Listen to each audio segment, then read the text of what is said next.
I recently just found out that a lot of people think they know about money, but they do not. And in this video, I'm going to be sharing some information about what you need to know about money. Well, what some people might call financial intelligence. My name is Iframe. You're welcome to my channel. And I talk about personal finance and career. Today, I'm going to be dealing on financial intelligence. I had a session recently with some young people on financial intelligence, and some of the questions they asked made me understand that some people are just living their life in a way that they hope that in the future they would hit it big without any proper plan. So they continue to do the basic things, spend money or make money, and not think intentionally about their future. The basic understanding anyone will have when growing up about money is how to spend it. And that's where some people have left it. Their understanding of financial intelligence is, or money really, is spending it, nothing else. So you make it, you spend it, you make it, you spend it, without thinking critically about the implication currently and in the future. So, like I said at the beginning, some people go through life thinking that an event will happen sometime in the future. You'll be surprised that some people actually think that they would see money on the ground or someone would dash them some millions and everything will be okay. You know, one of the things that struck me is how, as students, we never really thought about getting first class by just thinking about it, or pass the exam by not preparing. Because you go through school, you read really hard so that you can come out with good grades. It's the same thing. So it's what you put in that you get out. Well, they call it the physics cause and effect. If you don't put in the work in the future, there's no magic that is going to happen. So I'm going to be sharing the things that you need to know about financial intelligence, or what you need to know about money. I wrote, I think it was my second book, Let's Talk About Money, and I did an analysis of the things that you need to know about money, your salary, what really comes to you, what you should do with free money like bonus and things like that. You might want to check out that book. It will be really helpful. So I'll just share three things that you should know about money. First, you need to make money to spend it. So nobody is going to dash you money permanently, except of course you're born into wealth, or you're marrying into wealth, or you have married into wealth. Those are the two very unconventional way of landing money without working for it. The main one is when you actually have to build it yourself. It's much easier in our generation than what we used to have before now, where the grandpa is the one that worked all the hours, many hours to build a business. Then the father consolidated on that.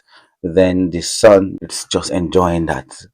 These days, people can make money or wealth within a very short time, within 10 years, 5 years, depending on the sort of innovations that they do. So you can make money by, of course, innovation, starting a business, getting a job. So those are the three primary ways of getting money. Of course, you can also invest, but you have to do it through these three ways before you can get money to invest. So one, getting a job; two, starting a business; and three, being innovative could be maybe writing a book or creating an invention like a light bulb, something like that, or creating an app that everyone in the world wants. So those are innovations. So you need to make money through those three means before you can spend it. And two, you need to save money. No matter how wealthy you are, except you're making maybe £1 million or dollars every day, then you probably don't need to worry about savings, because I don't think anyone can spend that much money every day. Well, who knows? Anyways, you need to save money. Nobody makes it to wealth status without savings.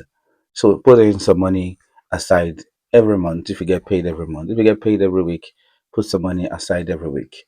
There is an analysis I did one time of how saving 200 per month from age 20, when you leave the university and start working, to age 40, and you put that in an S&P 500 or one of those ETFs. If you don't know what ETF is, please you need to just see some of my videos that I've done in the past. I've made mention of ETF in a lot of those videos. So I also have a book that you can learn those from, investing for beginners, understanding investing for beginners, where I discuss ETF and all the stock options extensively. So you might want to get that book to understand what ETFs are. But it's a pool of fund that you can buy into, and over time, from 20 to 40, you'd have accumulated close to a million, if not more, depending on the time you start. Over the time, the S&P 500 has returned around 9% per annum. So when you look at the compounding effect over 20 years, £200 per month, it gives you close to $1 million. So that's how it works. So you start saving early. You don't start at the end. Or, well, you can start anytime, but it's usually advisable to start earlier so that the compounding interest can accumulate faster. If you start at 40, you can imagine how long it would take to get to a million status if we still use that 20 years mark. That's around 60. It's not still out of place to be a millionaire at 60. A lot of people are not millionaires at 60, so it's not out of place, but it takes consistency with building a saving habit. Of course, saving is not an end in itself, it's a means to an end. So, like I said, you save £200 every month, but you're not just leaving it in a savings account that gives you less than 5% per annum. You're putting it in an investment pot. So you must learn to invest. You can't save yourself to wealth because inflation, if you live in a country where the exchange rate are volatile, then you have to worry about that. So you need to put it in an investment pot that gives you a return that is higher than inflation. So what you get in 10 years or 20 years will be higher than what you have now because the value of money now, $1 today is worth more than $1 in 20 years. So the way to match it and exceed the $1 today in 20 years' time is to invest it in an investment pot that yields a higher interest rate than the inflation rate. So it can be more complicated, but those are the basics. So one, you must make money, and I explain how different method you can make money by. Two, you must save money, and three, you must invest money to multiply it.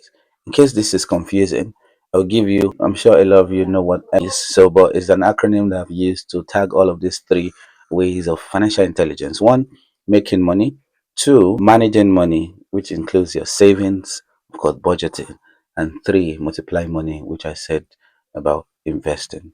So if you understand these three, then you're almost on your way to understanding how money works, at least for yourself. I hope you have enjoyed this video.